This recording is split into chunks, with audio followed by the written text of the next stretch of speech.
Humanities Forum and our inaugural Corde, Ecclesiae lecture. To get things off and to bring greetings from the president of the college, let me first introduce our executive vice president, Ann Manchester-Molek.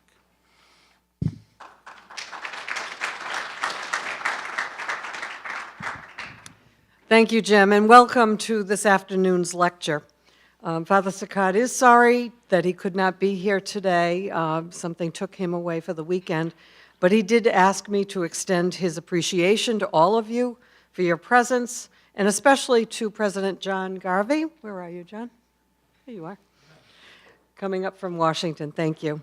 Over the course of just a few years, the Humanities program has become a vital instrument for high-level discourse here at Providence College. On behalf of Father Saccard, I would like to say how grateful I am personally, and in behalf of the college, I would like to thank Ray Hain, Jim Keating, Pat McFarland, and all those who play such an integral role in making this series possible.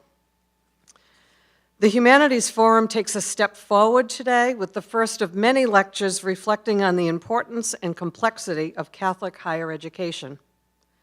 We could scarcely find a better guest to start this series than President Garvey. I don't want to steal Jim's introduction for John Garvey, but I share in Father Saccard's admiration of President Garvey and all he is accomplishing as the leader of Catholic University. President Garvey is a role model for all who are in leadership roles at Catholic institutions, and we are grateful for the opportunity to host him here at Providence College. Catholic higher education is indeed a high calling, and it's also a sacred responsibility. Collectively, we work to educate and to nurture students in the context of faith-based communities. The challenges are obvious to all of us, but hopefully, so are the opportunities we have to have meaningful and enduring impact. Like all of you, I'm looking forward to hearing from President Garvey and the discussion that will follow. Thank you all for your commitment to Providence College and its students, and for being part of this important event. Thank you.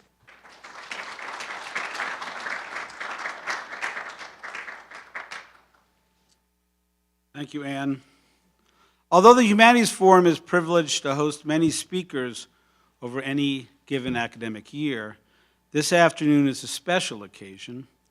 This lecture, and we anticipate many more in years to come, is a result of our collaboration with Friends of the Humanities program, who have a deep love for Catholic education and the aspirations of Ex Corde Ecclesiae, especially within the Dominican educational tradition. We are hopeful that reflection on the importance and thoughtfulness of Ex Corde and Catholic education more broadly might become increasingly central to our academic life here at Providence College. And to that end, we are pleased to inaugurate this annual lecture on Catholic education. When we thought with whom we ought to begin this endeavor, our minds quickly turned to today's speaker. President John Garvey of the Catholic University of America. Anyone who has followed the topsy-turvy fate of Catholic higher education in the United States since John Paul's call for leaders of Catholic colleges and universities to reignite their love for the unfathomable riches of the salvific message of the gospel and the variety and immensity of the fields of knowledge with which that richness is incarnated by it, that's a quote from Ex Corde, knows the work of President Garvey. After high achievements in the law, which includes presenting the government's case before the Supreme Court, publishing highly regarded essays on religious freedom as well as other constitutional issues, and becoming the dean of Boston College Law School, he took his turn at the really hard stuff, becoming in 2010 the 15th president of Catholic University. As Ann mentioned, this is no easy business, especially if you take seriously that the special vocation, the distinctive calling of a Catholic university is, in the words of John Paul II, to explore courageously the riches of revelation and of nature, so that the united endeavor of intelligence and faith will enable people to come to the full measure of their humanity, created in the image and likeness of God, renewed ever more marvelously after sin in Christ, and called to shine forth in the light of the Spirit. Courage indeed. Those of us who love Catholic education, hope for its continual renewal, recognize President Garvey's courage and creativity in exploring the various ways that faith can enhance the college experience. As a graduate of CUA myself, I witnessed the physical transformation of a campus that was, to put matters lightly, quite rough in my day. From afar, I was equally delighted over the years at the tales coming from Michigan Avenue of the bold and interesting ideas being implemented. If I might add a personal remembrance, it happened when I was attending a meeting of the Academy of Catholic Theology being hosted that year by CUA. At some event, I think a banquet, President Garvey was to speak. He bowed out or was late, I can't quite recall, but the reason was striking, at least to me. He was attending the funeral of a man who worked the grounds of the university. A simple act, but one that speaks worlds. I am certain that I speak for many when I express gratitude to President Garvey for his service to the Church in the United States and pray for him as he moves on to another, perhaps less stress-inducing stage of his vocation. As the Catholic man his parents long ago, but not so far away in Sharon, Pennsylvania, reared him to be. Let us provide President Garvey with welcome.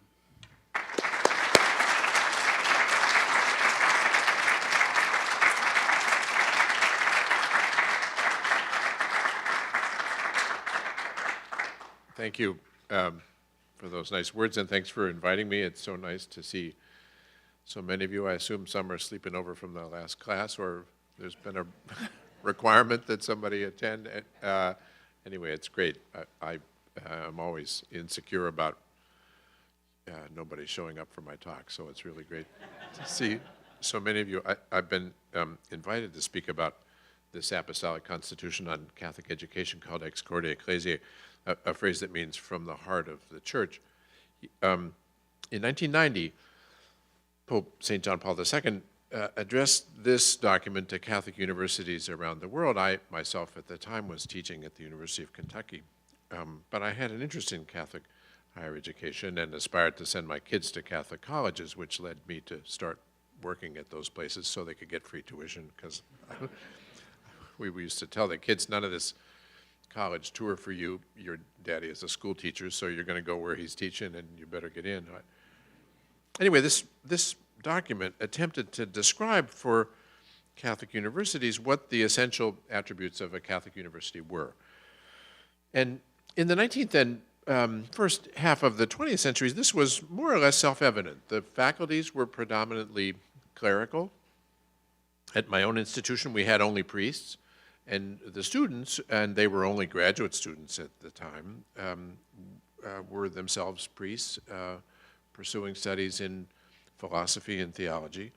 At Providence College, which was begun 105 years ago, you began with 9 Dominicans on the faculty. And because World War I was going on, they started teaching a bunch of nuns at local convents. You didn't hire a lay member on the faculty until 98 years ago. Anyway, when we admitted lay students, and it was mostly priests and nuns at first, the lay students had a strong sense of Catholic identity. They were often immigrants themselves and objects of nativist prejudice. Public schools in the 19th and early first half of the 20th centuries were imbued with a kind of non-denominational Protestantism. I went to public junior high school and high school in Sharon, Pennsylvania, and we would begin every day with reading 10 verses of the Bible and saying the Lord's Prayer. And if you were in Mr. Houck's homeroom, you would finish with, "For thine is the kingdom and the power and the glory." And if you're in Mrs. Petrini's homeroom, you would stop after "Deliver us from evil." It was, and the Catholic kids would read the Douay version of the Bible, and the Protestant kids would read the King James Version, and the Jewish kids just like had to pick and take potluck. Anyway, the Third Baltimore Council, which created my university, also created a parochial school system, and the bishops, this is how long ago it was, told parents that they had to send their kids there, and so they did. By 1965, more than half of all Catholic parents sent their kids to parochial schools, and the graduates of these schools went to our colleges, and that was that. It was an economy of self-contained. So until the mid-1960s, we didn't think very much about what it meant for our institutions to be Catholic. We were Catholic in the way that HBCUs are black. Most of our members were students, teachers, staff, faculty, alumni were all Catholics, and we weren't particularly welcome at other places, and so this was our place, or these were our places. It would be a mistake to look on this period with a kind of nostalgia, though, as a sort of golden age of Catholic higher education. John Tracy Ellis, who was a well-known historian, taught at Catholic University, lamented what he called the absence of any intellectual tradition among American Catholics. My father was a student at Notre Dame from 1937 to 41. I was a student there from exactly 30 years later, and exactly halfway between my father and me, Father Ted Hesburgh became the president of Catholic University. He's another graduate of the Catholic University of America. And here's how Hesburgh described the university in a 1952 report to the Ford Foundation. Our facilities were inadequate, our faculty quite ordinary for the most part, our deans and department heads complacent, our graduates loyal and true in heart, but often lacking in intellectual curiosity, our academic programs largely encrusted with accretions of decades, our graduate school an infant, our administration much in need of reorganization, our fundraising organization non-existent, and our football team national champions. This began to change for several reasons. One was the Second Vatican Council. Pope John 23rd said, or maybe he just should have said, that he had called the council to open the windows of the church and let in the fresh air. And speaking of his plans to revise the Code of Canon Law, he used the term aggiornamento, bringing up to date, and it soon became a byword for the work of the council. The council fathers invited us to think anew about divine revelation, about the church, ecumenism, religious liberty, the role of the laity, and Catholic education. And our institutions of higher education didn't need much encouragement. The presidents of Notre Dame and Boston College and Georgetown and Fordham and a number of lesser lights met in Land O'Lakes, Wisconsin in 1967 and issued a manifesto saying the Catholic University must have a true autonomy and academic freedom in the face of authority of whatever kind, lay or clerical, external to the academic community itself. My predecessor, Bishop William MacDonald, wasn't at Land O'Lakes. He was busy back home dealing with a faculty strike over the denial of tenure to Father Charles Curran, an outspoken critic of the church's teaching on contraception. Father Sicard's predecessor, the Reverend William Haas, OP, was not there either. Father Haas became president of Providence College in 1965 and resigned in 1971 to seek a dispensation and get married. It wasn't just the prompting of Vatican II that had Catholic universities feeling their oats. The baby boom that followed World War II produced millions of college students like me. Colleges grew to make room for them, and they had the money to do it, from tuition, from philanthropy, from state support, from federal programs. And Catholic schools in this period aspired not to be just big, but great. Most of them, like this school, were founded by religious orders, and giving authority to lay boards provided both protection against provincial authority and financial backing for greater ambitions. Father Hesburgh created a lay board a few months before this meeting I mentioned in Land O'Lakes, Wisconsin.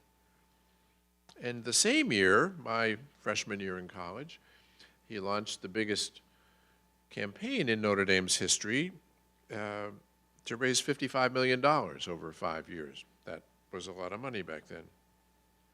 A few months after Land O'Lakes, Michael Walsh, who was the president of Boston College and who had also attended the meeting and signed the statement, formed a plan to turn control of his university over from 10 Jesuits to a board of 25 lay people.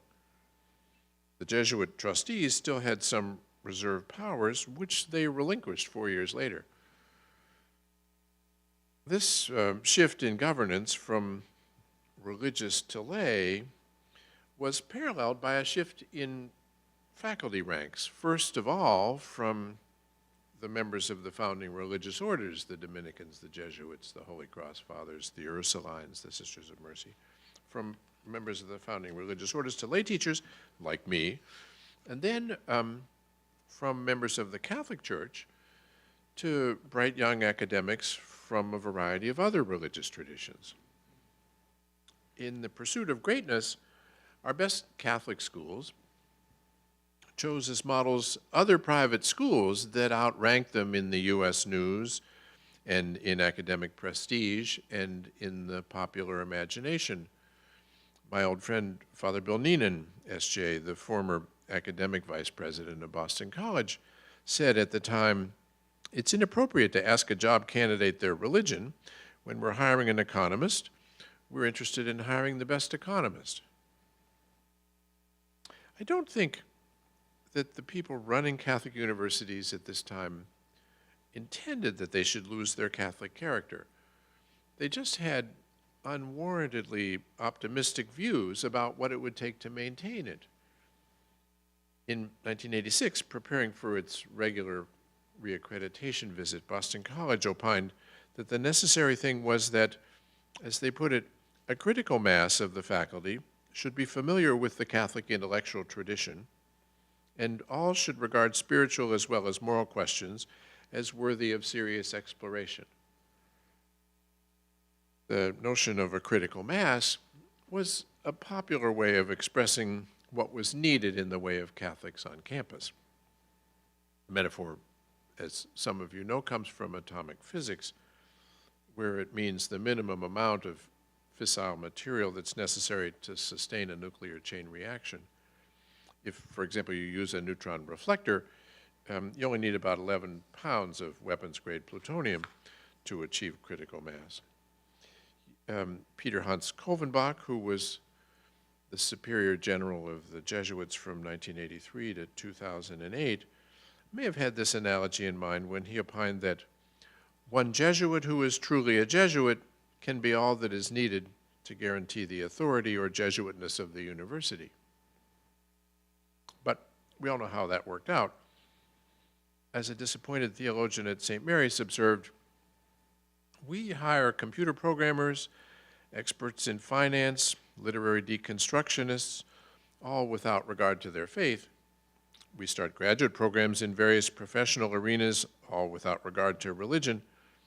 And one day we wake up and find ourselves in an institution more and more secular in tone.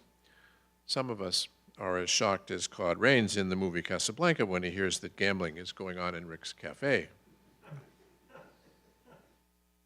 So, as a result of all of this, today we find ourselves wondering what Catholic identity means as the term is applied to our schools. Different institutions have different ideas. At some schools, Catholic identity is conflated with a mandate to serve the poor and the vulnerable. At others, it's expressed through a theology class requirement, or the work of campus ministry, or affiliation with a particular religious order or spiritual tradition. These may be important characteristics of a Catholic university, but none of them suffices to express the essence of a Catholic university, the thing that makes it what it is. In fact, all of these components together won't make a university Catholic if the school lacks a clear idea of its nature and mission as Catholic and as a university. St. John Paul II offered such an idea in Corde, Ecclesiae, which I've been invited to talk about. A Catholic university's privileged task, he said, is to unite existentially by intellectual effort two orders of reality that too frequently tend to be placed in opposition as though they were antithetical, the search for truth and the certainty of already knowing the fount of truth. At Catholic universities, every field of human knowledge should encounter and be seen in the light of what St. John Paul said was the unfathomable richness of the salvific message of the gospel. The fruit of this encounter, John Paul believed, would be a new flowering of Christian culture in the rich and varied context of our changing times. John Paul recognized that the idea of a Catholic university has practical consequences. If we take it seriously, it will shape the community and the activities of the institution. So, in the second part of Ex Corde Ecclesiae, he offered a set of what are called general norms, practical guidelines for schools to follow in order to realize the idea of a Catholic university. The norms are not suggestions, they're actually incorporated in canon law, and John Paul directed that they be applied concretely at the local and regional level by episcopal conferences, like the U.S. Conference of Catholic Bishops. So, pursuant to this direction, the American Catholic bishops promulgated a document called the Application of Ex Corde Ecclesiae for the United States, 9 years later, in 1999.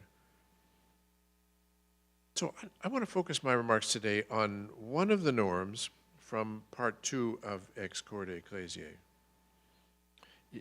In order not to endanger the Catholic identity of the university, St. John Paul wrote, the number of non-Catholic teachers should not be allowed to constitute a majority within the institution. That was the sentence.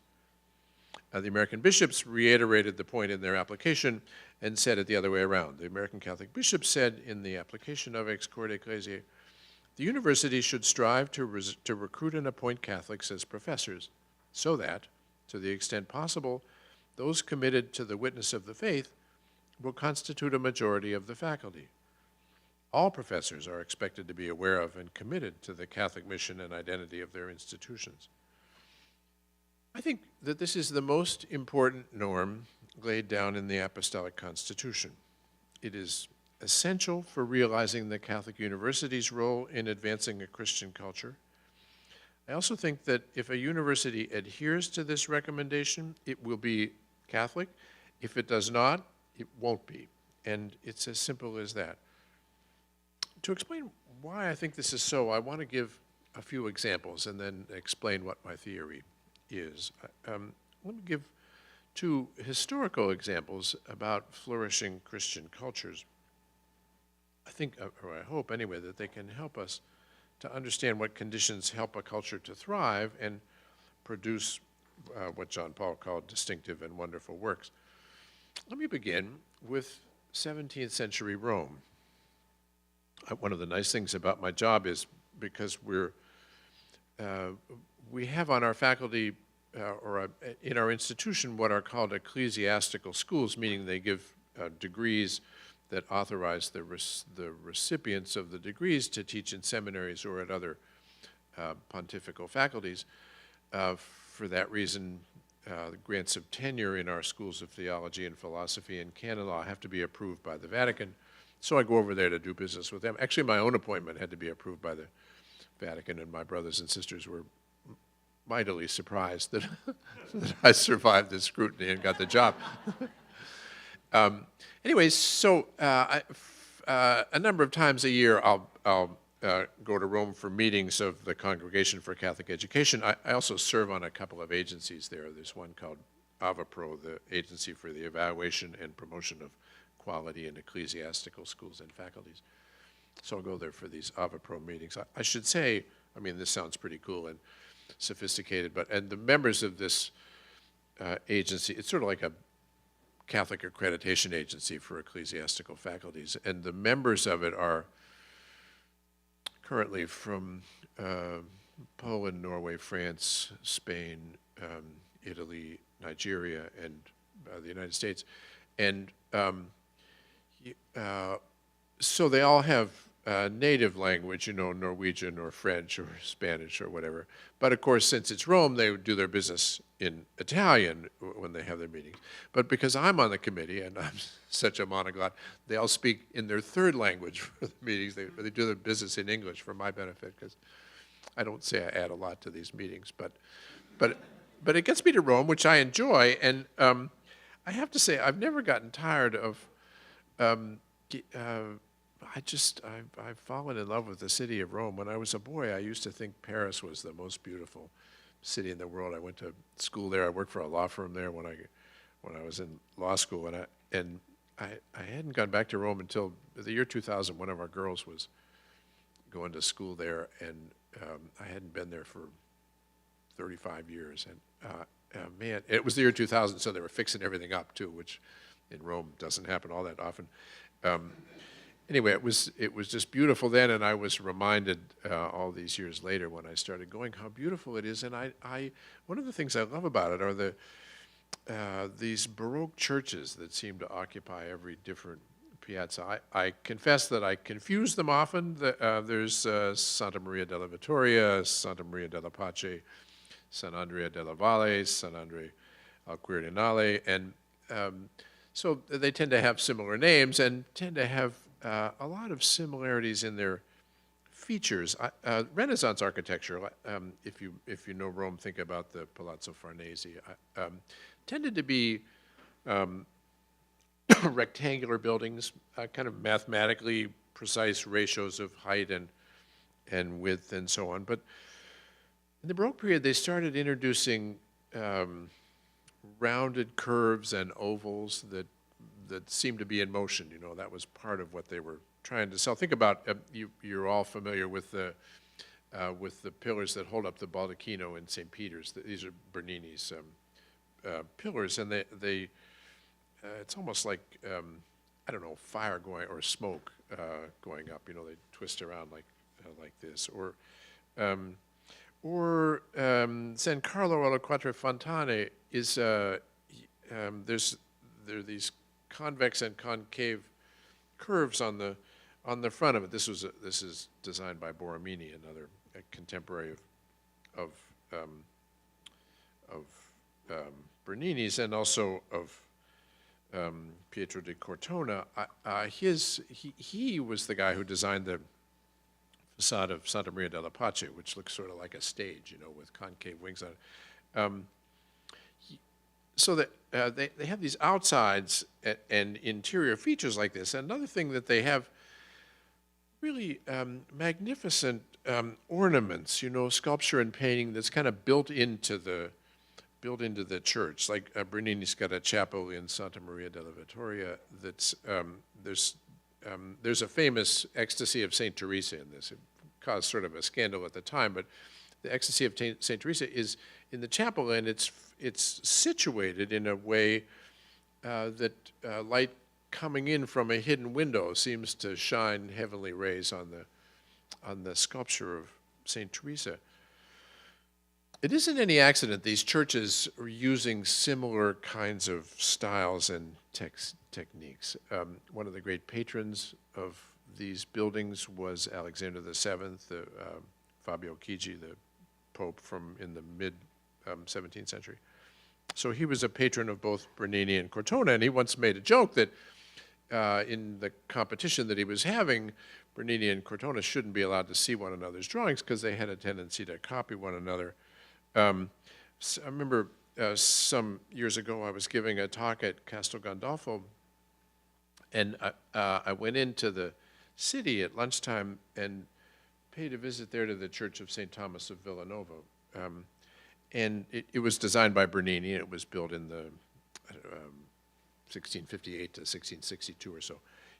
Anyway, it has a sort of ceiling, picture the Pantheon, it has an oculus at the top, and there are these 8 ribs that come down from the ceiling like this, and going up the ribs in diminishing size are these hexagonal coffers all the way up to the top. Turns out that that Cortona in Santa Maria della Pace designed the same kind of roof or ceiling a few years earlier. there wasn't any shame in this. In the Baroque art of Rome, imitation was a formal part of artistic practice. Bernini gave a lecture to the French Academy and advised the students that they should spend at least half their time copying what other people did, and he himself did it. I've mentioned a couple of examples, but in his paintings, or his sculpture, there's a sculpture of Aeneas and Anchises and Ascanius in the Galleria Borghese, copies Raphael's fresco Fire in the Borgo, the characters that you see in Aeneas carrying Anchises are knocked off from Raphael. Same thing with his Apollo and Daphne, rips off the Apollo Belvedere. This kind of imitation laid a sort of foundation for creativity. And it was made possible, these sculptors and architects in the Baroque period had a shared conception of what was beautiful. They had a shared vocabulary of types. They had a shared understanding of the purpose of art. In all of these cases, the idea of what counts as beautiful was informed by an idea by a faith in a creator who had impressed his ideas on works of creation. And the types that inspired the artists were often also taken from the Catholic faith. There were certain martyred saints. St. Andrew, I mentioned a couple of the churches dedicated to St. Andrew. St. Sebastian was a great one. They loved the arrows and so on. And art and architecture in the 17th century shared an evangelical purpose. This is, you remember, following right on the heels of the Reformation, and the Council of Trent advised that there was great profit of holy images for raising the mind to God and cultivating piety by setting before people the examples of the saints. So all of these things combined to create this kind of culture that we still see the traces of in Rome. So I said I wanted to give a couple of examples, and that's one. Let me now jump forward 400 years and across the ocean. In the 2 decades right after World War II, the United States saw a development of a really vibrant Catholic literary culture. Best known figure in the Renaissance was Flannery O'Connor, whose letters give us some sense of who her correspondents were, who she hung out with, whose stuff she read. And one of her friends, Father J.H. McCown, a Jesuit, offered him this observation in 1964 in a letter. She said, anybody who wants to be introduced to Catholic fiction will have to start with the French, Marillac and Bernanos. The English are Waugh and Green and Muriel Spark. And among the Americans, J.F. Powers, Walker Percy, Wilfred Sheed, and some would include, she said, Edwin O'Connor. If you read through her really prolific correspondence, the list expands. It included Caroline Gordon, a novelist and critic, the poets like Alan Tate, who was for a time married to Caroline Gordon, and Robert Lowell, and Robert Fitzgerald, and Thomas Merton, and Dorothy Day. And there was a French import crowd that were also familiar with all of these, philosophers like Jacques Maritain and Etienne Gilson and Teilhard de Chardin, who immigrated to the United States to teach. They seem, any one of these individually seem like great figures when we look at them at a distance of 60 years, but they were really well acquainted with one another and with one another's work. Caroline Gordon would review and comment on O'Connor's manuscripts for her. O'Connor would review Gordon's and others' work, mostly for the Catholic press. She sent J.F. Powers her review of his book, The Presence of Grace. She wrote, I'd like you to know that I admire your stories better than any others I know of. Evelyn Waugh, a Brit, visited Dorothy Day at the Catholic Worker in Manhattan, and Thomas Merton at the Abbey of Gethsemane in Kentucky. Jacques and Raissa Maritain were Alan Tate's godparents when he came into the Catholic Church in 1950. The Maritains were part of a parallel Catholic literary movement in France. They were converts themselves, and the French poet Léon Blois was their godfather. Dorothy Day and Thomas Merton corresponded for years. Dorothy Day longed for the life of obedience that he lived as a Trappist monk at Gethsemane. For his part, Thomas Merton admired and envied her closeness to the poor. Caroline Gordon's novel, The Malefactors, was inspired by Dorothy Day's Catholic worker movement. O'Connor took an idea of what a novel was from Jacques Maritain. So if you're familiar with some of these authors, you realize that their work varied greatly in subject and style. Waugh and Green dealt directly with the problems of faith in books like The Power and the Glory and Brideshead Revisited. O'Connor and Percy did so more obliquely. Flannery O'Connor's characters are famously weird and odd, but these people all wrote as Catholics because their faith shaped how they understood the world and our place in the world. The world that they wrote about was a creation imbued with the presence of God, and the human beings who were in their stories were sinners seeking salvation, whether they knew it or not. They were not people who were looking for personal growth or freedom or romance or the direction of the books was something that was imparted by the faith of the writers. So those are the two examples I want to give. Now, I said I want to step back and see if I can offer a kind of general principle. I want to highlight two features that we see in the architectural culture of 17th century Rome and in the literary culture of 20th century America. First of all, they were, as I've pointed out, collaborative. The architects of the 17th century, the authors of the 20th century, learned from each other. They inspired each other, and they built on each other's work. In that sense, they were collaborative. Second, this sort of collaboration was possible because they had a common understanding of their project. They shared a set of standards by which they could evaluate the merit of one another's work, and those standards were grounded in a basic shared understanding of reality. I think these are the two crucial conditions that allowed these rich cultures to develop. Let me try and explain why by using an illustration I've used before and taken from the scientist and philosopher Michael Polanyi. Some of you might be familiar with his, I remember reading Personal Knowledge years ago and being really impressed with it. Polanyi was born in Hungary into a family of secular Jews in 1891. He got a medical degree, and then he got a PhD in chemistry. In fact, his son won the Nobel Prize for Chemistry in 1986. Polanyi, in 1919, converted to Christianity. And in the 1920s, he taught at the Kaiser Wilhelm Institute in Berlin. While there, he had the good fortune to meet and work with many of the greatest scientists in the world. Fritz Haber, Max Planck, Erwin Schrödinger, Albert Einstein.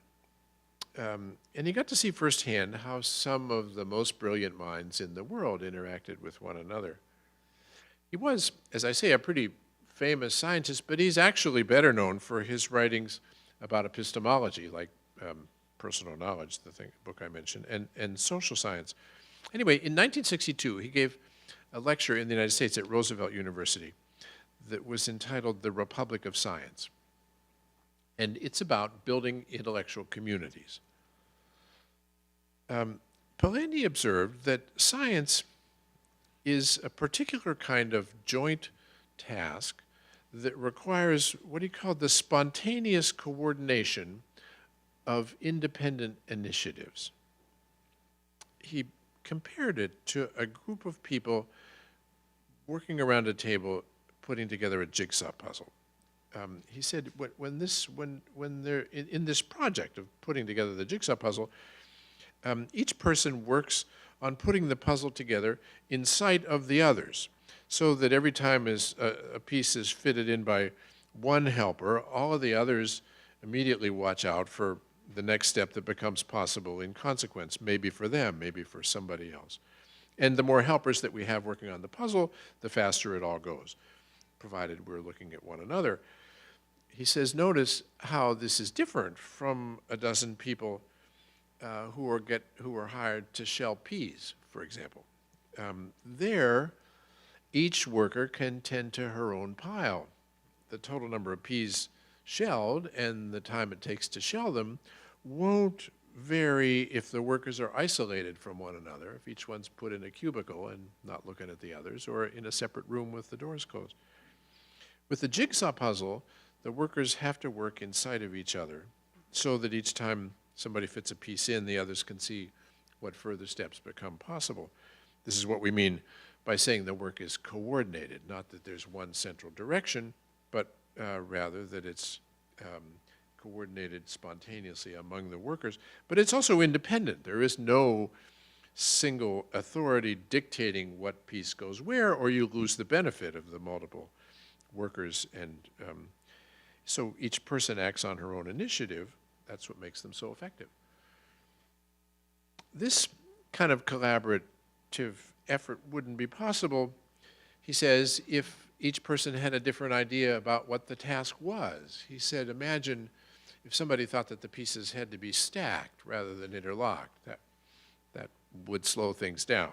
In the same way, Polanyi observed, a community of scholars working together have to share the same idea of what problem they're working on and what counts as a good solution. This sort of consensus among a multitude of scientists is what he calls scientific opinion.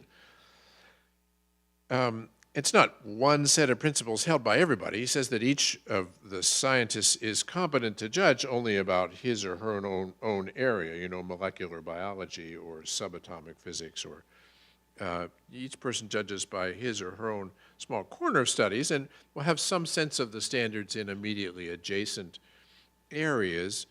But if we consider the larger community of scientists, we'll find that the network of overlapping competencies together generate uniform standards of scientific merit. So this scientific opinion provides the criteria for judging the plausibility and scientific value and the originality of new theories. And it provides the foundation on which scientists build their own original contributions. Copernicus and Kepler, Polanyi observed, told Newton where to look for answers that were unthinkable to themselves. So a governing perspective or worldview provides an environment that cultivates discovery in this group. And universities, he said, are uniquely suited to incubate intellectual movements and form scientific opinion because, as he put it, they can provide an intimate communion. They can bring together faculty who are asking the same kinds of questions and share a normative view of reality or approach to their subject, and their work will inspire and complement and build on the works of their peers. You can probably see where I'm going with this. The central thing St. John Paul insists on in Corde, Ecclesiae is that the people who build the university community are formed by the Catholic faith as Polanyi's scientists were formed by the scientific tradition. And to create a distinctively Catholic intellectual culture, we need to build an intellectual community that's governed by a Catholic worldview. We have a shared commitment to Catholic ideas about creation and providence of human beings made in the image of God will spur creativity and the development of a culture that expresses these ideas and not other ones. Some people worry that if you're building a culture like this, it'll suppress academic achievement and scholarly advancement. In fact, the opposite is true. Polanyi's lecture, The Republic of Science, was actually an argument against British post-war efforts to have the government engage in central planning in science. Polanyi says, look, I've been through that. I saw the Russians do it with biology in Lysenko's time. The Stalinist efforts to conform biology to ideology had the consequence of setting back genetics in the Soviet Union for an entire generation. So you can't have it dictated from above. That's what he said, I mean by collaborative but spontaneously coordinated. If you lose the benefit of all the people, different minds working on the same problem, if you have just one mind telling them all what to do.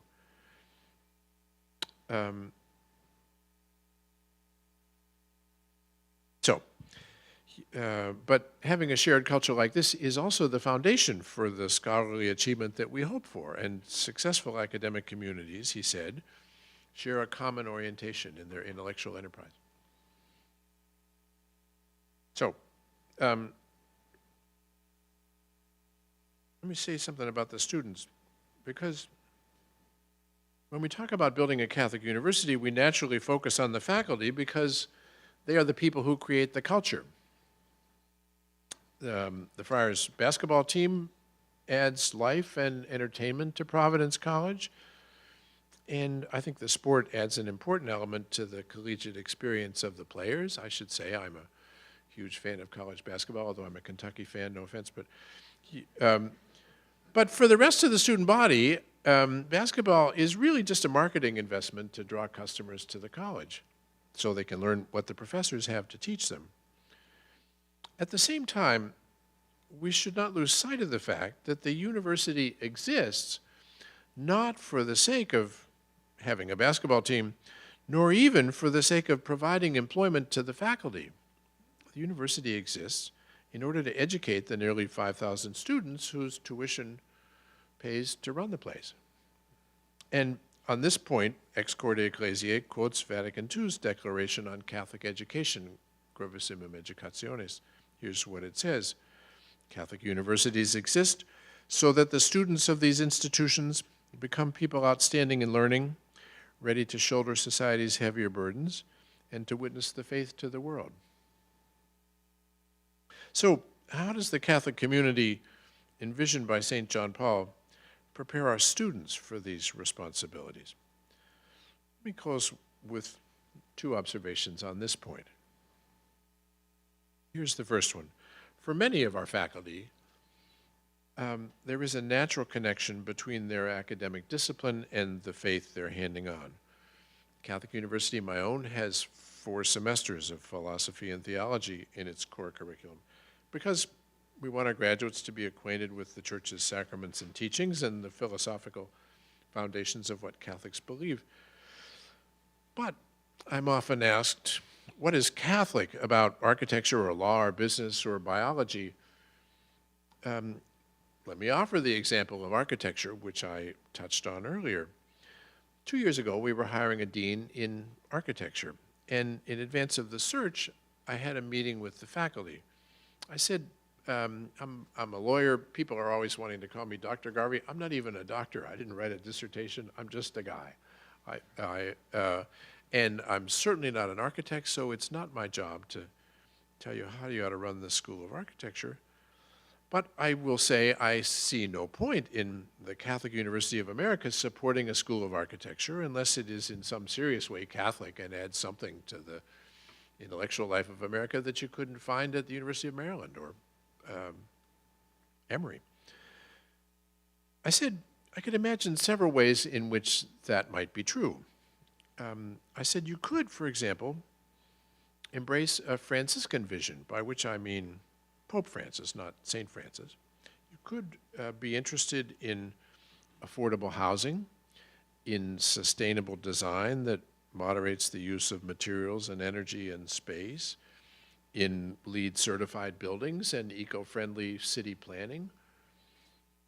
These are obviously Catholic in the way that the Holy Father is. They show a concern for the poor and for the earth as our common home. That's a Catholic vision of architecture. On the other hand, I said, you might want to adopt a Benedictine vision, by which I mean Pope Benedict, not Saint Benedict. The Pope Emeritus has said, "Better witness is borne to the Lord by the splendor of holiness and art which have arisen in the community of believers than by clever excuses which apologetics has come up with to justify the dark sides, which sadly are so frequent in the Church's human history." People do not fall in love with the faith by reading St. Thomas Aquinas, no offense, or the Jerome Biblical Commentary. Bishop Robert Barron, another well-known graduate of Catholic University, made this really interesting observation about Hans Urs von Balthasar. He said, Balthasar intuited something in the middle of the 20th century, just as the postmodern critique was getting underway, namely that initiating the theological project with truth or goodness was a non-starter, since relativism and skepticism in regard to these transcendentals was powerful indeed. But there is something less threatening, more winsome about the beautiful. Beautiful churches, in which we make beautiful music, are a much more pleasing invitation to the sacraments than lectures. Paul Claudel, you may recall, was famously converted listening to sung vespers on Christmas Day below the southern rose window at Notre Dame Cathedral. I used to hear the same kind of critique when I was a law professor. Sure, people would say, I can see what the First Amendment has to do with religion, but the rest of American law is necessarily a secular affair. To think otherwise would be an establishment of religion. But this just isn't so. Think about what our faith has to say about immigration, or about a graduated income tax, or about clean air, or about the taxation of nonprofits. Think about the purposes and limits of punishment in the criminal law. Didn't the Pope just revise the Catechism 4 years ago to declare capital punishment inadmissible in all cases? Or to take just one more obvious example, reflect for a moment on what the Church teaches about marriage and families. Just last June, the Supreme Court had to remind the city of Philadelphia that Catholics had been taking care of foster children for longer than the city had been around, and it was not the government's business to force Catholic social services to certify same-sex couples as foster parents. So, hey, let me offer a third example, this one from the field of physics. Some years ago, I had a dinner for a physicist from the Lateran University in Rome, Monsignor Bosti, and I invited some of our physicists and philosophers to join the party. The physicists, the physicists come in two kinds. They're the ones that think about the universe. You saw this picture from the Hubble, was it the Hubble Space Telescope, or was it this new one that they have?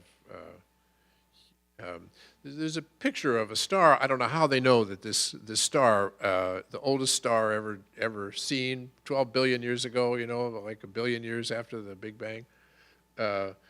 That's one kind of physicist. The other kind deals with like really tiny things that when, like the Large Hadron Collider in CERN, Switzerland, that smashes things up and takes pictures. So these were the big guys, not the little guys. And they were really interested in, Stephen Hawking was still alive at the time and had written a book not long before about how the universe began and about the possibility that there could be multiple universes, either with the same physical laws as ours or a different set of physical laws, which would be really weird. Anyway, it all sounded rather metaphysical to me. I was enjoying hearing what they had to say, but I have no idea what they were talking about. But it sounded rather metaphysical, as I said. And about 15 minutes into this discussion, Monsignor John Whipple, who was sitting on my right, Whipple teaches philosophy and used to be the provost at Catholic University, piped up and said, the Bishop of Paris condemned St. Thomas Aquinas in 1277 for denying the possibility that there could be multiple universes. That's the thing I love about St. Thomas Aquinas. Like, everything is in there. Just think of it's all in there. I have to say, sure enough, it was true that in the Summa, Thomas argued that many worlds would be less perfect than a single unitary universe produced and ordered by God. The Bishop of Paris, Etienne Tempier is his name, I kind of see it the bishop's way, I have to say. He said that Thomas's way of thinking about this puts God in a box, and if God wanted to make multiple universes, heck yeah, he could do that. Anyway, that was but you see my point about this, I hope. Even discussions of physics at the most basic level bring us back to God. Teaching is a way of bringing a student closer to God and cultivating his or her soul. It follows a deeper directive of the heart, one that seeks God in all things, including how the universe began. And this is true even if our more immediate goal is thinking about equations or principles of con law. We find God in all of creation, and all of our intellectual pursuits lead back to him at one time or another. So I said I wanted to make 2 points about our students, and that's one. It's really everybody's business to think about this. The other point is this. In our discussions about what makes a Catholic university distinct, we are inclined to say it's the contribution of faith. St. John Paul II fixed the point in our minds in his encyclical Fides et Ratio. He says, faith and reason are like two wings on which we rise to seek the truth. I like the metaphor, I get the point, and I agree with it, but I have to say that as a way of describing the work of a Catholic university, it is insufficient. I mentioned a moment ago our tendency to focus on the faculty and to forget about the students, and reducing the university's work to faith and reason is related to this tendency, and it results from a too narrow view of what faculty do or ought to do. Faith is just one, though, of course, it's an important one, of the virtues we want our students to acquire before they graduate. Think about the changes that young people go through between the ages of 18 and 22. They fall in love, and many of them will meet their life partners. But love in the popular culture is different from the virtue of charity. Hooking up feels like love to those who have no experience of either, but it's not the same. It's more like the sirens that tempted Ulysses. Social science data indicate that the chances of divorce after 5 years of marriage vary directly with the number of premarital sexual partners. Students need to learn the virtue of true love during their time in college and the virtue of temperance. That's one or two things. Here's another. High school graduates arrive at college, many of them without their wisdom teeth. You know, I teach a class to freshmen, and I always pull up their pictures before class so I can learn their faces before. And many of them don't have their wisdom teeth. You know, I see these baby faces, and 3 years later, 4 years later, they got longer jawlines. They look like completely different people. Sometimes the guys aren't even shaving when they get there. And 4 years later, they're choosing careers and going out in the world to work. And while they're less likely than prior generations to stay forever at their first job, they have set off in a direction that they'll likely continue to follow. This, like love, is a lifelong commitment. And how do they acquire the prudence to make that commitment wisely? That's another virtue.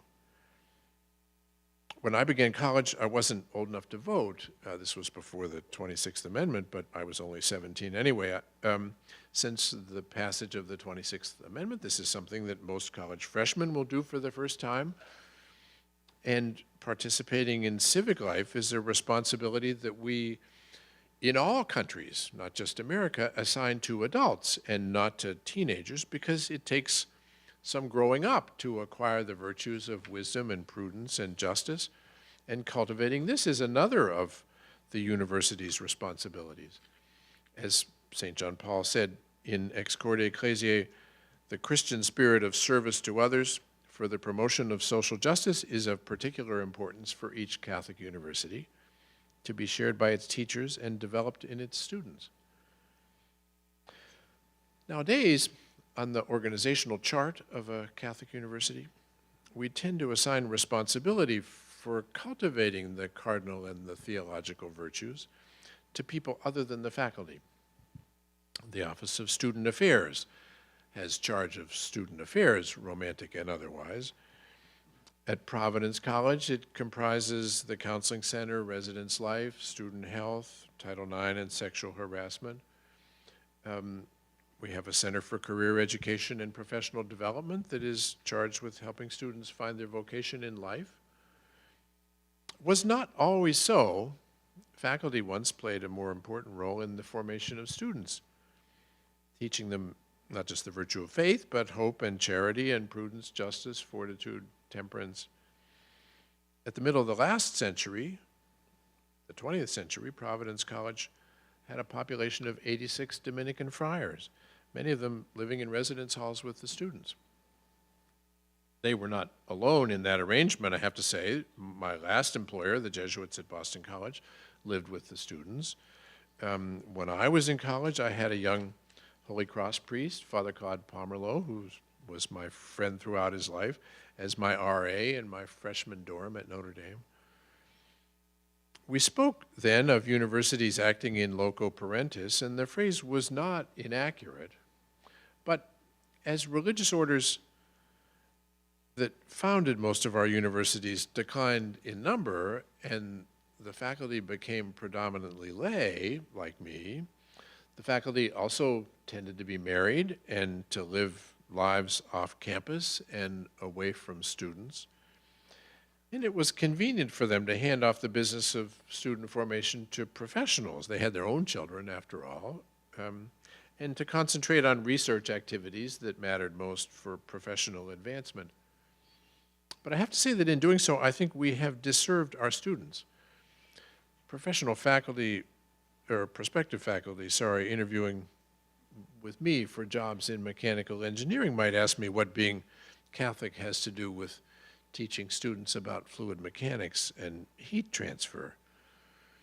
And part of my answer is that the job of a teacher in mechanical engineering is to see that his students leave the university on the road to heaven as mechanical engineers. As St. John Paul put it more eloquently in Ex Corde, the objective of a Catholic university is to assure an institutional commitment to the service of the people of God in their pilgrimage to the transcendent goal which gives meaning to life. This means that the teacher's responsibilities do not end when the class bell rings. We should concern ourselves with our students as if they were our own children. So, the job of building a Catholic university becomes increasingly urgent as the broader culture in which we live becomes increasingly secular. John Paul II was not blind to the challenges posed by the wider culture in which Catholic colleges and universities operate. He was, after all, the Pope who introduced the term culture of death into the Church's lexicon. The consensus that made possible a flourishing Catholic literary culture in America less than a century ago has not held. This Christian worldview is no longer a consensus that informs our culture. This is a point Pope Francis made pretty forcefully in his encyclical Laudato Si. We no longer recognize the earth as the creation of a loving God. The more significant problem, however, is that many Catholics do not have a Catholic worldview themselves. Increasingly, the sphere of faith and religious practice is contracted to something we do on Sunday, if that, and it doesn't affect how we actually live. At the other extreme, there are Catholics who get so caught up in combating the negative aspects of the culture that we live in that they forget the value of culture itself. They become like a city that puts all its resources into building fortifications and none into creating something worth defending. That's the job we have to focus on. It's difficult to maintain a Catholic worldview, let alone to create works that will reflect a vision like that, when we're surrounded by a culture that's shaped by a contrary vision of reality. Culture doesn't just express our judgments of what's intrinsically worthwhile and true. It shapes our judgments. And when the culture that we're living in doesn't express a sense of man's transcendence or wonder at creation, it's no surprise that we lose that sense too. If we want to create a living Catholic culture, we need to create a Catholic vision of reality that can inspire it. And this is the work of our university communities. In the Second Vatican Council's document Gaudium et Spes, it says that faith throws a new light on everything. That means that we need to approach every discipline, every way of looking at reality. As Catholics, the mechanical engineers, the English professors, the theologians, the philosophers, all need to situate their research within a vision of the human person and of the world that is enlightened by faith in Christ. Polanyi made this observation about scientific inquiry, and I've tried to say it about culture, that this common pursuit of truth in the light of faith will have a cumulative effect. We can't predict exactly what sort of culture such a community would produce. We need to be modest about our own abilities.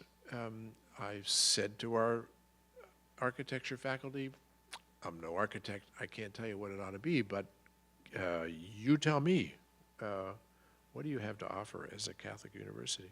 Anyway, as Polanyi observed, the result of our coordinated pursuit of truth is not premeditated, but history suggests that it'll be something distinctive and wonderful if we try really hard at it.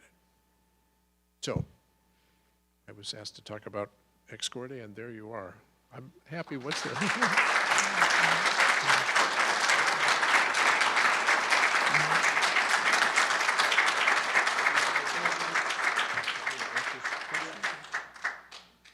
So let's move to the questions part. We'll probably go to around 4:30.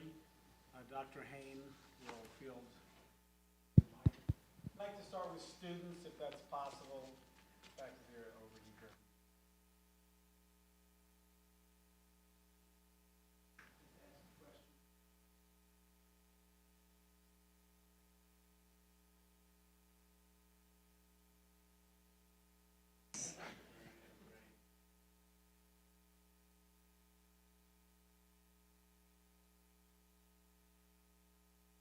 Yes. Oh, there's one.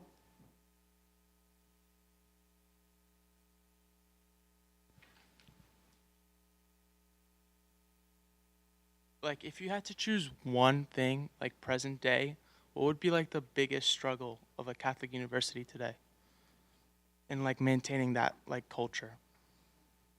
The question was if we had to pick one thing that was the biggest obstacle or impediment or challenge in maintaining a Catholic culture, what would it be?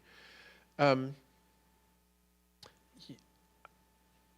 have to say it was has to do with the last thing I said. There is a tendency in our discussions about building Catholic universities to focus on the sort of thing that the Cardinal Newman Society used to focus on. Here's what makes you Catholic. Don't allow this kind of speech to happen on campus, or don't invite this person to come and talk, or don't say this or don't say that.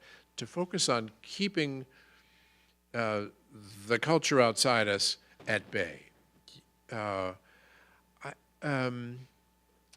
reason is that nobody ever attracted anybody to, if we want people to fall in love with what we have to offer, it will never be by saying, don't do this, don't do that, this is forbidden. We need to offer our own example or proposal about here's a really beautiful way of thinking about things, about take your pick, about literature or about music or about buildings or about the economy or about the legal system. We need to shift our focus from away from saying don't do this, don't do that, to here's something you might like. That's the biggest challenge. And it's hard, because because people who are serious about building a Catholic culture are a distinct minority in Western culture today. You know, we're on all sides beleaguered, so there's always a tendency to strike out, to lash back, to knock your opponent down. We shouldn't be interested in that at all. Our job is not to win a fight. Our job is to offer something that'll be really beautiful.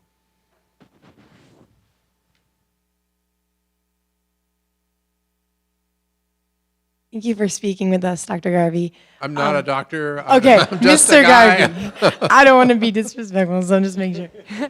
Well, thank you anyways. So I guess my question was just about like if you had any like particular advice about like how to make faith digestible to maybe non-Catholics in a classroom setting, or even amongst like faculty, like how to make that digestible and how that can be propagated to the students. Yeah, so this is a really important question, too, about building a Catholic culture. And the reason I like approaching it the way I've offered is, we talk about hiring Catholics and inviting Catholics and other people in to see what we have on offer. It isn't because other people are bad or have wrong ideas, or it is. There's a story that I often remember about Paul Douglas when he used to teach at the University of Chicago in the economics department. So University of Chicago's economics department is famous for a view about free markets, and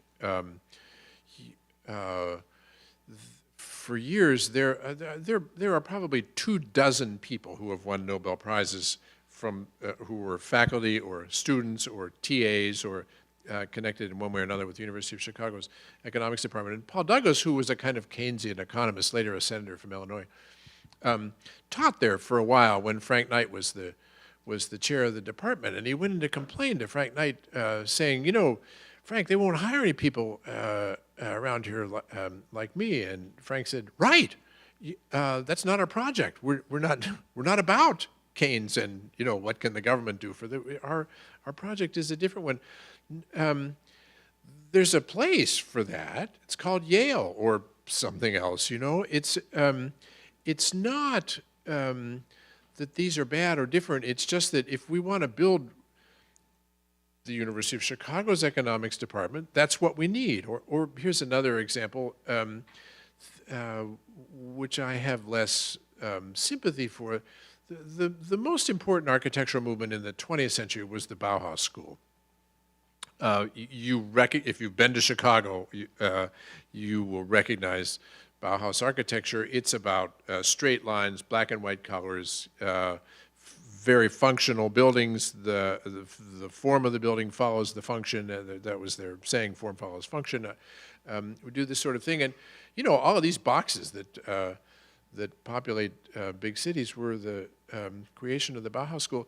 They would not have hired Bernini onto their faculty. He was really good, what he did. But that wasn't what they were building. They were something else. And there's another place for Bernini, but so it is with people who are not Catholic who might get an interest, as they very well might, in the project that we have on offer. This is not about a club that's closed to people of one kind or another. It's not about we're good and you're bad. It's about, here's our project. How about this? Isn't this cool? You like it? Yeah, come and see. I'd love to tell you about it. That's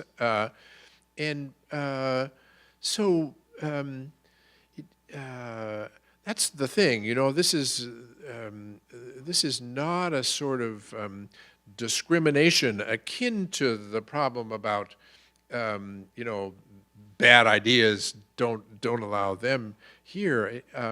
So in my time at Catholic, this was kind of a change from our prior culture, but I have never said to anybody, you can't invite a speaker. Anybody who wants to come, fine. Love to hear you. Now, for the people that we're hiring, we have a different kind of project going on, so we're interested in hiring people to build our project. But man, you can talk about anything. And I think that's inviting too, because it treats people who have different ideas as equals and makes a conversation. It's inviting in the following way. 2 or 3 years into my time as being president at Catholic, in my first year at Catholic, in fact, on my first day of work, I went to visit the vice president for student life, and we had co-ed dorms at the time, and I said, Sue, this is over. We're into these co-ed dorms. You can take a year to do it, figure out a way to do it, but we're not doing that anymore. About 2 years later, there was Michelle Borstein, who writes about education for the Washington Post, about education and religion, he got wind of, I forget, there may have been a story on NPR first, but it was in NPR and in the Post. It was a big story about how the number of Muslim students at Catholic University had doubled. Now, we're talking about the law of small numbers. There were maybe 200 rather than 100 in the course of 15 months or so. And they thought, well, that's strange. So they came out to interview the students, and most of them are Saudis, fairly Orthodox, and so she said to the students, what's up with this? You're Muslims, don't you like behead Catholics? And they're Catholics, didn't they like do the Crusades? And and they said, God, no, we love it here. We're like not weird. The women cover their heads. They have nuns that cover their heads. We pray 5 times a day. They go to daily mass. We fast during Ramadan. They fast during Lent. They like get us, I mean, it's not Islam, but it's, they know what we're talking about. They know why we're doing that. At an American university, where we get least common denominator, let's not talk about religion, you're weird. You're weird as a Muslim, you're weird as a Catholic if you do religion there. So doing our own thing is inviting to people who do similar things or who have an interest in that kind of thing. And so I think that's the kind of invitation we have to extend. It's not, let's water this down so that we all believe in a higher power of some kind. No, we believe that Jesus came and gave his life to save the world. That's what we believe. I know y'all think he's a great prophet, but we think something different. That's the kind of conversation we need to have.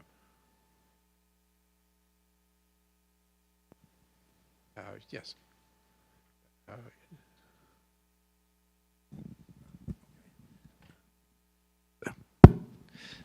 Thank you, Mr. Garvey. I'm a faculty member here. I'm in the philosophy department. I was very interested at the beginning when you said that you thought that norm number 4, I happen to have this in front of me, was the most important, that you need that the number of non-Catholic teachers not be allowed to constitute the majority within the institution. I just wanted to read a couple other lines very briefly from Corde, Ecclesiae and just get your comment on them. I'm a little dissatisfied with the puzzle example. I see what you want it to do, but puzzle making is extremely non-hierarchical. There's no sort of yes, you're all working to put the puzzle together, but you're not. No one puzzle maker has a larger role to play than any other. So I wonder whether that's an image you want to keep going with or not. That's just for your consideration. But I'm always interested in that question. Well, what would a Catholic architect look like, or what would a Catholic architecture school look like? What would a chemist look like? So I just want to give you these lines and see what you would do with them from Corde. So 2 lines. One of them says this: university teachers should seek to improve their competence and endeavor to set the content, objectives, methods, and results of research in an individual discipline within the framework of a coherent world vision. So this I like very much. It seems that there's good stuff there. So you could ask a chemist, for example, that you're hiring at a Catholic university, how do you see your work as set within what we might call a coherent world vision? I would consider that to be animated by faith and, frankly, by metaphysics in some way, even if the person can't use the word metaphysics.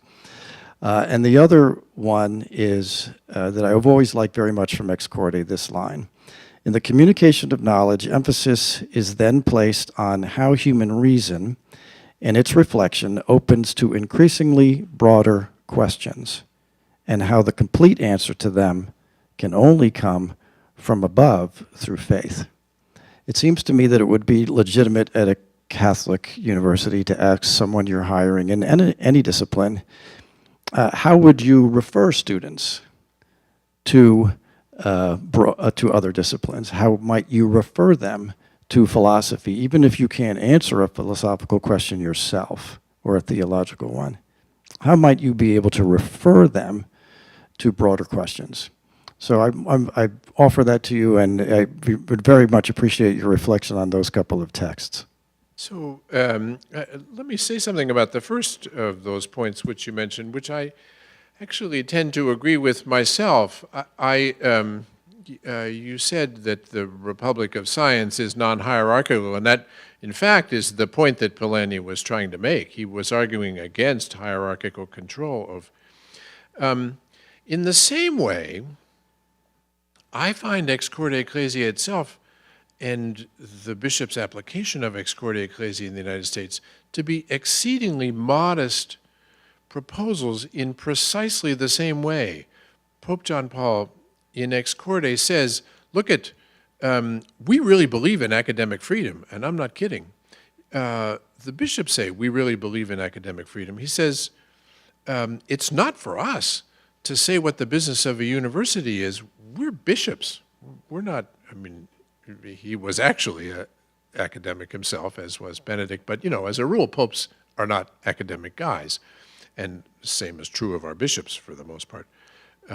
Things would go very badly if they tried to run the universities, and for that reason, which is among other reasons why I've never said no to anybody who wanted to come to campus to speak. They said, the only thing we insist on is that in building a Catholic culture, you get a bunch of Catholics who are serious about being Catholics to do it. Otherwise, you're not going to have a Catholic culture. You're going to have Keynesian economics rather than, or something of the sort. So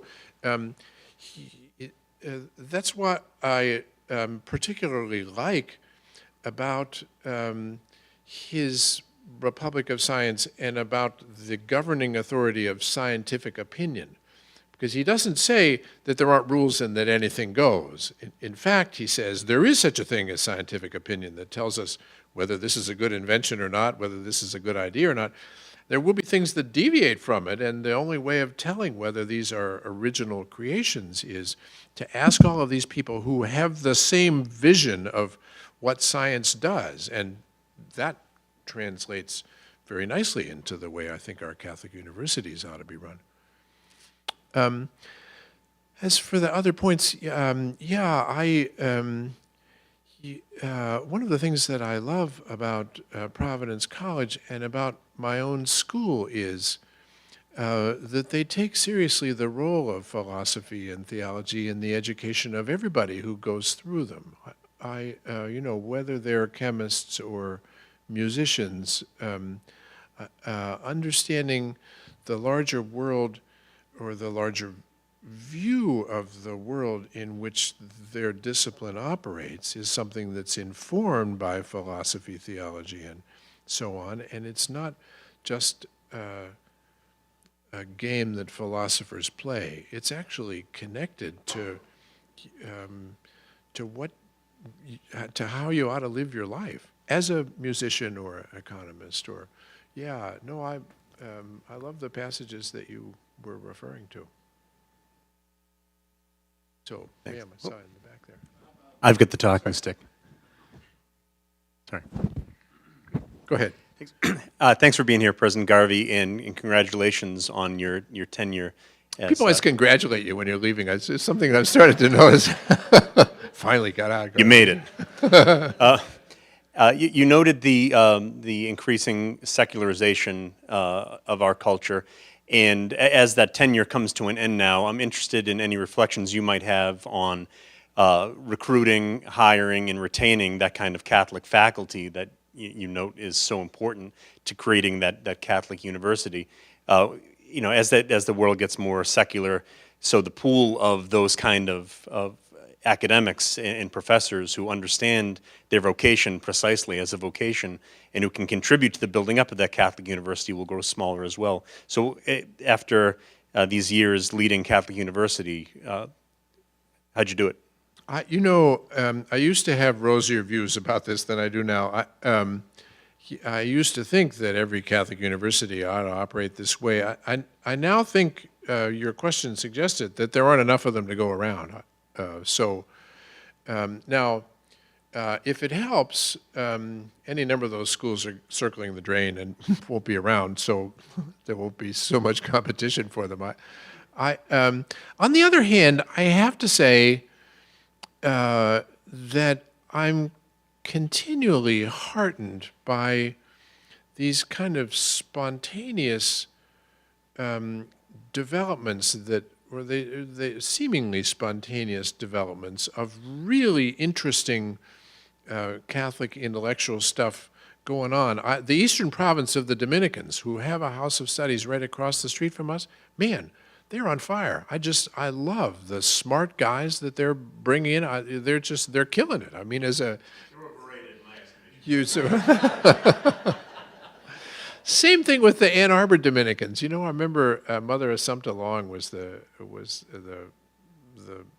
sister who started this house. I went out to visit her about a dozen years ago because I wanted her to send more of her young women to Catholic University to get educated. And they had 134 women in the Dominican sisters in Ann Arbor. The average age was below 28. One of them, she said, "You see that young lady over there at Harvard at the commencement, not the law school's commencement, but the college's commencement, the valedictorian in classics gives a Latin oration at commencement." This young lady had given the Latin oration at the Harvard commencement. She's now Sister Maria Veritas, get it? And getting her PhD at Catholic in Bible stuff. Really smart people, and they're just, we have a bunch of them living on our campus in the women's dorms, and they are the best advertisement for the religious life, happy, thriving, smart. Or to take another example, I've talked to my kids often about this, about the difference between Boston, where I lived, and Washington, where I live now. In Boston, most people are Catholic. The majority of the great and general court in Massachusetts is Catholic, but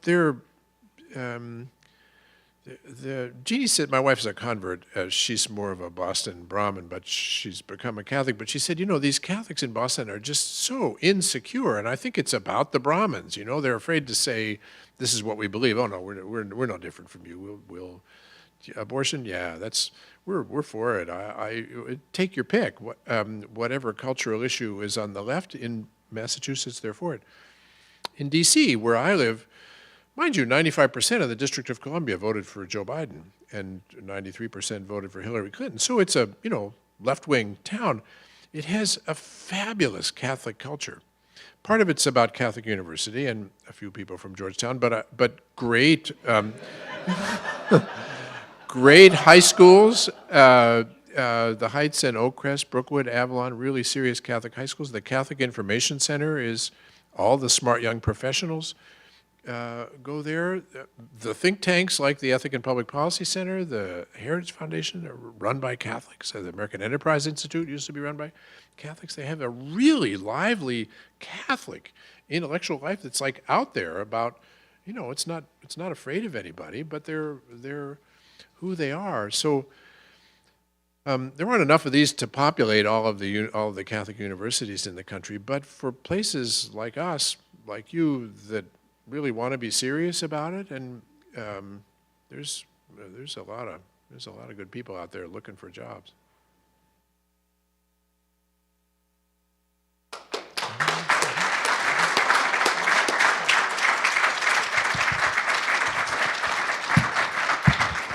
I want to thank you for coming and thank President Garvey. There is a reception, so if you'd like to continue the conversation in the great room, please join us there.